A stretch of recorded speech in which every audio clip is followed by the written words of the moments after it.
சித்தர்கள் நம்மிடம் ஏதாவது கேட்டால் நாம் செய்த பாவத்தை போக்குவதற்காகவும் நம்முடைய விதியை மாற்றி அமைப்பதற்காகவும் தான் இருக்கும்.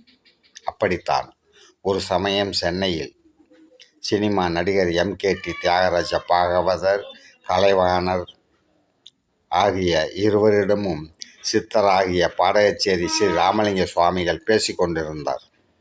அது சமயம், விதிவசம் என்ற நாடகத்தில் நீங்கள் நடிக்க இருக்கிறீர்கள். அப்படி நடிக்காமல் இருக்க வேண்டும் என்றால் நான் கட்டி வரும் கோவில் மண்டபத்திற்கு 2 கல்பாறை வேண்டும், அதை வாங்கி கொடுப்பீர்களா என்று கேட்டுள்ளார். அவர்களோ, அப்படியெல்லாம் எங்களால் வாங்கி கொடுக்க முடியாது என்று கூறி சென்று விட்டார்கள். அவர்கள் சென்று 3 மாதத்தில் லட்சுமிகாந்தன் கொலை வழக்கில் சிக்கி ஜெயிலுக்கு சென்றுள்ளார்கள்.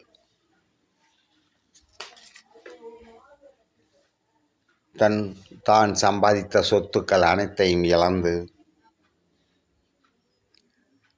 ஜாமீனில் வெளியே வந்து நேராக வடலூர் வள்ளலாரின் பக்தரான பாடகச்சேரி ஸ்ரீ ராமலிங்க சுவாமிகள் அவர்களிடம் சென்று, ஐயா, நீங்கள் சொன்னது போல் விதிவசம் என்ற நாடகத்தில் மாட்டிக்கொண்டோம். இவ்வாறு கஷ்டப்படுகிறோம். எங்களை மீண்டும் காப்பாற்றி பழைய நிலைமைக்கு கொண்டு வாருங்கள் என்று கூற, உன் விதி என்னிடம் இல்லை, ஆண்டவனிடம் தான் உள்ளது, நீ சென்று வா என்று திருப்பி அனுப்பிவிட்டார்.